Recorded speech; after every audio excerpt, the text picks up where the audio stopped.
नमस्कार दोस्तों, जैसे कि हमने इसके पहले देखे थे मध्य प्रदेश की प्रशासनिक संरचना। मध्य प्रदेश की प्रशासनिक संरचना के अंतर्गत हम संभाग देखे थे, संभाग के अंतर्गत जिले देखे। तो मध्य प्रदेश के अंतर्गत देखे थे संभाग की संख्या कितनी है और संभाग के अंतर्गत जिलों की संख्या कितनी है। तो अब बात करेंगे कि जो संभाग है उसके अंतर्गत जिलों की संख्या कितनी है और जिलों के बारे में विस्तृत जानकारी जानने की कोशिश करेंगे। तो चलिए देखते हैं हम रीवा संभाग के बारे में।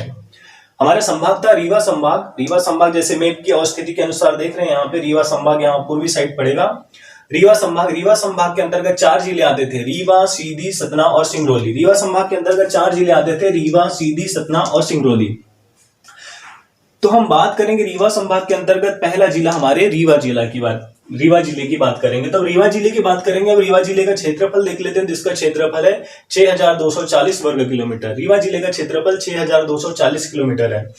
अब हम इसके बारे में थोड़ी विस्तार से जानकारी जानने की कोशिश करेंगे कि रीवा जिले के अंतर्गत फैक्ट कौन कौन से बन सकते हैं हमारे एग्जाम के दृष्टिकोण से, पीएससी एग्जाम के दृष्टिकोण से और मध्य प्रदेश के जितने भी पीईबी के एग्जाम होते हैं, प्रोफेशनल एग्जामिनेशन बोर्ड या जितने भी एग्जाम होते हैं, सेंट्रल की भी एग्जाम के सेंट्रल गवर्नमेंट के भी एग्जाम में मध्य प्रदेश से कुछ क्वेश्चन उठते हैं, तो वो भी मध्य प्रदेश के अंतर्गत हम उन क्वेश्चन को भी इस क्लास के माध्यम से देखेंगे। तो चलिए देखते हैं हम रीवा जिले के बारे में, है ना। रीवा जिले का हम क्षेत्रफल देख लिए थे, अब बात करेंगे इसमें कौन कौन से और फैक्ट इसके हैं। तो देखेंगे कि रीवा जिले के सर्वाधिक ग्रामीण आबादी वाला जिला है। रीवा जिला ऐसा है जिसके अंतर्गत बहुत सारी ग्रामीण आबादी बहुत ज्यादा है, मतलब गांव में अधिकतर निवास करते हैं। शहरी आबादी कम है, शहर की जनसंख्या कम है, गांव की जनसंख्या ज्यादा है। जेपी सीमेंट व विंध्य व टेली कंपनियां हैं।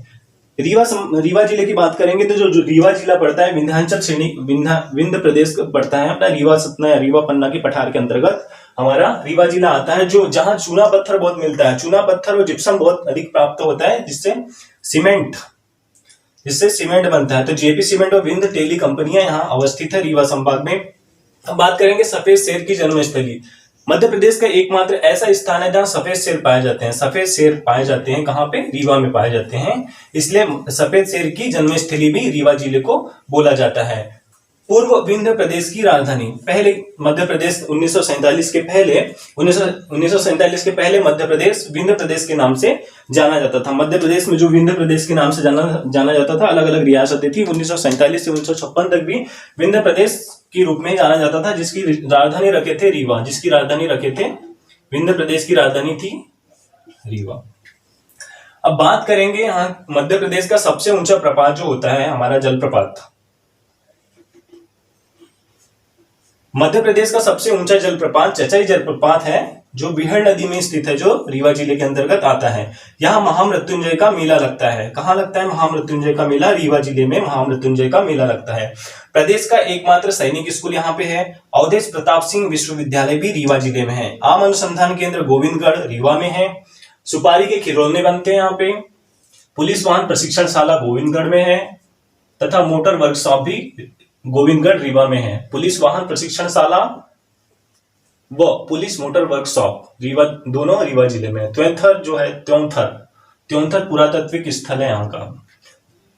सीमेंट उद्योग, कत्था उद्योग प्रसिद्ध है। सीमेंट उद्योग जैसे बात किए थे कि बलुआ पत्थर जिप्सम मिलते हैं, सीमेंट उद्योग प्रसिद्ध है। कत्था उद्योग यहाँ पे क्या वर्षा कम होती है, इस प्रदेश में वर्षा कम होती है। वर्षा कम होने के कारण यहाँ पे जो कटीले वृक्ष, झाड़ीदार वृक्ष, खैर जो होता है, खैर जो कटीले वृक्ष के अंतर्गत आता है, जिससे बनाते हैं कत्था, तो कत्था उद्योग भी यहाँ प्रसिद्ध है। अब खनिज की बात करेंगे तो डोलोमाइट, कोरंडम और गेरू खनिज यहाँ पे प्राप्त होते हैं। डोलोमाइट प्राप्त होता है, कोरंडम प्राप्त होता है, गेरू जैसे खनिज यहाँ से प्राप्त होते हैं। अब यहाँ से बात करते हैं कि यहाँ से सोन नदी प्रभावित होती है। सोन नदी प्रवाहित होती है, कहां से प्रवाहित होती है? सोन नदी रीवा संभाग के अंतर्गत कुछ जिलों से, रीवा, सीधी, सिंगरौली जिलों से सोन नदी प्रवाहित होती है। तो सोन नदी के अंतर्गत देखेंगे बाण सागर परियोजना है। तो सोन नदी के अंतर्गत ही बाण सागर परियोजना है, जो बाण सागर परियोजना का मुख्यालय भी रीवा में स्थित है। देवकोठोर स्तूप जो है, देवकोठोर का जो स्तूप है वो अशोककालीन स्तूप है। देवकोठोर का जो स्तूप है अशोककालीन स्तूप है, जो रीवा जिले के अंतर्गत आता है।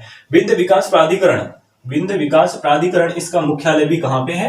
रीवा जिले में है। विंध्य विकास प्राधिकरण का मुख्यालय भी रीवा जिले में है। बाण सागर नियंत्रण बोर्ड का मुख्यालय रीवा जिले में। बाण सागर परियोजना का मुख्यालय है और नियंत्रण बोर्ड का भी मुख्यालय रीवा जिले में है। बिछिया नदी रीवा शहर से प्रवाहित होती है। बिछा नदी जो है रीवा शहर से प्रवाहित होती है या रीवा शहर से बहती है।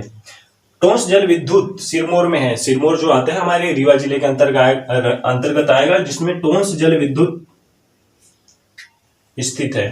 टोंस जल विद्युत सिरमौर में है, जो रीवा जिले के अंतर्गत आता है। तो हमने इस प्रकार देखे रीवा जिले के अंतर्गत बहुत सारी जानकारियां देखे, बहुत सारी जानकारियों के माध्यम से हमने रीवा जिले के बारे में जानने की कोशिश करें। तो रीवा संभाग के अंतर्गत हमारा पहला जिला था रीवा जिला, सीधी, सतना, सिंगरौली। पहला रीवा था, दूसरा सीधी, सतना, सिंगरौली। तो चलिए बात करते हैं हम सीधी जिले के बारे में। रीवा संभाग के अंतर्गत हमने रीवा जिला देख लिया था, अब बात करेंगे सीधी जिले के बारे में। तो सीधी जिला यहाँ पे लिखा हुआ है, सीधी जिला है ना। जैसे मैप बनाएंगे मध्य प्रदेश का, अपन यहाँ पे मैप बना देते हैं। मैप बना दिए कुछ इस प्रकार का, मैप कुछ इस प्रकार का बना दिए मैप। इसके अंतर्गत सीधी जिला यहाँ पे पड़ेगा अपना, ये होगा सीधी। मैप बनाए मध्य प्रदेश का, सीधी जिले की अवस्थिति यहाँ पे होगी। अब बात करेंगे इसके क्षेत्रफल की, तो इसका क्षेत्रफल है 4851 वर्ग किलोमीटर। सीधी जिले का क्षेत्रफल लिखा हुआ है यहाँ पे 4851 वर्ग किलोमीटर इसका क्षेत्रफल है। यहाँ पे बात करेंगे संजय गांधी राष्ट्रीय उद्यान यहाँ पे पाया जाता है। सीधी जिले में संजय गांधी राष्ट्रीय उद्यान है, अवस्थित है, जो 2007 में इसको प्रोजेक्ट टाइगर का दर्जा प्राप्त हुआ। अब यहाँ कैमूर पर्वत श्रेणी भी स्थित है। कैमूर पर्वत श्रेणी देखेंगे, जो विंध्याचल पर्वत श्रृंखला के अंतर्गत आता है। कैमूर पर्वत श्रेणी जो मध्य प्रदेश के पूर्वी साइड में पड़ता है। अब नदी की बात करेंगे तो कौन कौन सी नदियां यहाँ से सीधी जिले से होकर प्रवाहित होती है, तो गोपद, बना, सोन और महान जैसी नदियां यहाँ से होकर के प्रवाहित होती है। अब बात करेंगे सिंगरौली जिले के बारे में। रीवा संभाग के अंतर्गत हम रीवा संभाग के अंतर्गत रीवा जिला, सीधी जिला देख लिया। बात करेंगे हम सिंगरौली जिले के बारे में। सिंगरौली जिले के बारे में बात करते हैं, तो सिंगरौली जिले की अवस्थिति यहाँ पड़ेगी। सिंगरौली जिला यहाँ पे आएगा। बात करते हैं सिंगरौली जिले की, तो पहले इसका क्षेत्रफल देख लेते हैं। इसका क्षेत्रफल कितना है, तो इसका क्षेत्रफल है 5675 वर्ग किलोमीटर इसका क्षेत्रफल है। इसको देश की ऊर्जा राजधानी भी कहा जाता है। सिंगरौली को देश की ऊर्जा राजधानी भी बोला जाता है। ऊर्जा राजधानी क्यों कहा जाता है, देश की ऊर्जा राजधानी बोला जाता है।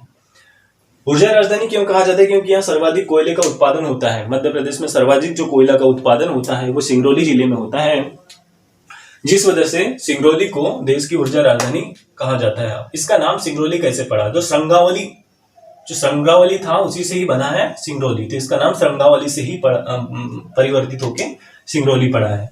अब देश का 10% ताप विद्युत उत्पादन क्षमता है किसकी, सिंगरौली की। देश का जो 10% ताप विद्युत क्षमता है, जो ताप विद्युत कोयले से ताप विद्युत उत्पादन होता है, ताप विद्युत का उत्पादन होता है कोयले से, जो 10% मध्य प्रदेश देश का 10% जो आपूर्ति करता है वो सिंगरौली से ही कोयला प्राप्त होता है। अब कोयला राजस्व सर्वाधिक सिंगरौली से ही प्राप्त होता है, ताप विद्युत भी सर्वाधिक होता है, जो कोयले से सर्वाधिक जो राजस्व है वो सिंगरौली जिले से ही प्राप्त होता है। बैढन ताप सोवियत संघ की सहायता, रूस की सहायता से बैढन ताप केंद्र की स्थापना की गई है। कहाँ पे की गई है बैढन ताप केंद्र की स्थापना, सिंगरौली में की गई है। सोवियत संघ रूस की सहायता से बैढन ताप केंद्र की स्थापना सिंगरौली जिले में की गई है। विंध्याचल ताप विद्युत केंद्र विद्युत केंद्र की बात करेंगे तो कहाँ पड़ेगा, बैढन में पड़ेगा, जिसकी कुल उत्पादन क्षमता कितनी है, 2260 मेगावाट है। विंध्याचल ताप विद्युत केंद्र अपने बैढन सिंगरौली में पड़ेगा, जिसकी विद्युत उत्पादन क्षमता 2260 मेगावाट है। अब बात करेंगे अब हम नेक्स्ट फैक्ट की, तो हमारा जो एनएमडीसी है यहाँ 1963 से कोयले का उत्खनन कर रहा है। एनएमडीसी जो है नेशनल ऑयल डेवलपमेंट कंपनी जो है 1963 से यहाँ सिंगरौली में कोयला उत्खनन का कार्य कर रही है। महान एल्युमिनियम प्रोजेक्ट हिंडाल्को कंपनी का 900 टन का पावर प्लांट है। महान जो कंपनी जो है हमारी, कौन सी, हिंडाल्को कंपनी महान एल्युमिनियम प्रोजेक्ट चला रही है। हिंडाल्को कंपनी का 900 टन का पावर प्लांट भी सिंगरौली जिले के अंतर्गत आता है। अब सिंगरौली जिले में कितनी तहसीलें हैं, सिंगरौली जिले के अंतर्गत 3 तहसीलें हैं। 3 तहसीलें में पहला आ जाएगा सिंगरौली, दूसरा आ जाएगा देवसर और तीसरा आ जाएगा चितरंगी। तो हमने देखे रीवा संभाग के अंतर्गत रीवा जिला, सीधी जिला, सिंगरौली जिला। सीधी जिले के अंतर्गत कुछ फैक्ट इस प्रकार यहाँ पे देखिए, सिंगरौली जिले के अंतर्गत कुछ फैक्ट यहाँ पे देखिए। बात करते हैं हम चौथे जिले की, सतना जिले की। अब बात करेंगे हम सतना जिले की, तो हम इसका देख लेते हैं सतना जिले का क्षेत्रफल कितना है। सतना जिले का क्षेत्रफल की बात करेंगे तो 7,502 वर्ग किलोमीटर सतना जिले का क्षेत्रफल है। 7,502 वर्ग किलोमीटर सतना जिले का क्षेत्रफल है। अब देखते हैं यहाँ कौन कौन सी प्रमुख चीजें हैं, इसके बारे में जानकारी प्राप्त करते हैं। तो चलिए देखते हैं हम कि सतना जिले के अंतर्गत चित्रकूट पड़ता है। मैहर प्रसिद्ध स्थल है, चित्रकूट है, चित्रकूट मैहर में भी आता है, उत्तर प्रदेश। चित्रकूट जो है सतना जिले के अंतर्गत आता है। चित्रकूट आधा भाग सतना जिले के अंतर्गत आता है, आधा भाग उत्तर प्रदेश में, आधा भाग पड़ता है। तो सतना जिले के अंतर्गत चित्रकूट और मैहर पवित्र स्थल है। इसको पवित्र स्थल का दर्जा मध्य प्रदेश शासन द्वारा दिया गया। 2009 में पवित्र स्थल इसको घोषित किया गया। चित्रकूट में गधा मेला, गधों का मेला भी विख्यात है। पिपरिया सतना जिले के अंतर्गत आता है। पिपरिया में गुप्तकालीन मंदिर स्थित है। पिपरिया में गुप्तकालीन मंदिर स्थित है। सतना में देख रहे हैं आप, सतना की स्थिति यहाँ पे है। पिपरिया में गुप्तकालीन मंदिर है। भरत मंदिर चित्रकूट में है। चित्रकूट में भरत मंदिर है। नदियों की बात करेंगे तो नदियां कौन कौन सी प्रवाहित होती है। तो नदियों की बात करेंगे तो तमसा, सतना और सेम रावल, मंदाकिनी और गुप्त गोदावरी जैसी नदियां यहाँ से प्रवाहित होती है। नदियों की बात करेंगे तमसा, सतना, सेमरावल, गोदावरी और मंदाकिनी जैसी नदियां प्रवाहित होती है। चित्रकूट धाम की बात करेंगे तो सतना जिले के अंतर्गत आता है और आधा भाग पड़ता है हमारा उत्तर प्रदेश राज्य के अंतर्गत, आधा भाग आता है। तो हम बात करेंगे इसके आगे, मतलब देखते हैं कि कौन कौन से स्थान सतना जिले के अंतर्गत आते हैं। तो अब देखेंगे हम कि वेंकटेश मंदिर और हनुमान धारा। वेंकटेश मंदिर भी सतना में आता है। हनुमान धारा, कामतगिरी और चित्रकूटगिरी, ये चारों पवित्र स्थान सतना जिले के अंतर्गत आते हैं। तुलसी संग्रहालय भी सतना जिले में है। सतना जिले के रामवन में तुलसी संग्रहालय स्थित है। सतना में सीमेंट और बीड़ी उद्योग प्रचलित है। सतना में सीमेंट व बीड़ी उद्योग प्रचलित है। देखे थे हमने कि सीमेंट का अधिकतम उत्पादन ये विंध्य प्रदेश, रीवा, पन्ना के पठार में जो चूना पत्थर था अधिक मात्रा में मिलता था। चूना पत्थर, जिप्सम, जो सीमेंट, जिससे सीमेंट बनता है। तो सीमेंट उद्योग और बीड़ी उद्योग, और देखे थे कि यहाँ की वर्षा कम होती है, जिससे कटीली वन पाए जाते हैं, जिसके अंतर्गत हमने देखे थे तेंदुपत्ता भी पाया जाता है, जिससे सीमेंट व बीड़ी उद्योग बहुत अधिक प्रचलित है सतना जिले के अंतर्गत। अब बात करेंगे चित्रकूट में महात्मा गांधी ग्रामोदय विश्वविद्यालय की स्थापना भी की गई थी। चित्रकूट में महात्मा गांधी ग्रामोदय विश्वविद्यालय की स्थापना की गई थी, जिसके संस्थापक थे नानाजी देशमुख, जो 1991 में इसकी स्थापना किए थे। अब बात करेंगे भरूच स्तूप। भरूच जो स्तूप होता है सतना जिले के अंतर्गत आएगा। भरूच स्तूप बहुत अच्छा, बहुत फेमस स्तूप है भरूच स्तूप, जिसकी जो खोज किए थे अलेक्जेंडर कनिंघम ने इसकी खोज किए थे। भुमरा एवं खो जैसे जो स्थान है गुप्तकालीन मंदिर है। भुमरा एवं खो स्थान में गुप्तकालीन मंदिर है। भुमरा एवं खो में जो मंदिर है वो गुप्तकालीन मंदिर है। अब बात करेंगे सती अनुसुईया व ऋषि अत्रि का भी आश्रम यहाँ पे पड़ता है सतना जिले में। सती अनुसुईया जो थी और उसके जो पति थे ऋषि अत्रि, सती अनुसुईया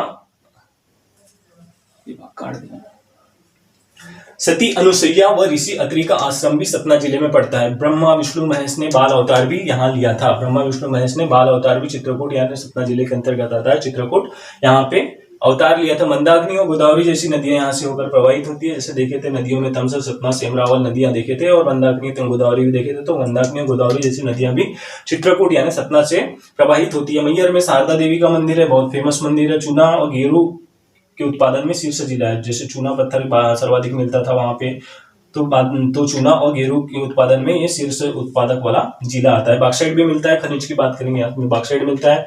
और उस्ताद अलाउद्दीन खां संगीतज्ञ हैं जो मैहर घराने से संबंधित हैं, कि कर्मस्थली है मैहर। उस्ताद अलाउद्दीन खां जो संगीतज्ञ हैं उनकी कर्मस्थली मैहर है। तो इस प्रकार हमने रीवा संभाग के अंतर्गत 4 जिलों को देखे। 4 जिलों के अंतर्गत हमने रीवा, सतना, सीधी और सिंगरौली 4 जिले की बात की है। अब हम देखेंगे अगले संभाग के बारे में। जो हमारा अगला जिला होगा उस संभाग के अंतर्गत हम उस जिले के बारे में बात करेंगे।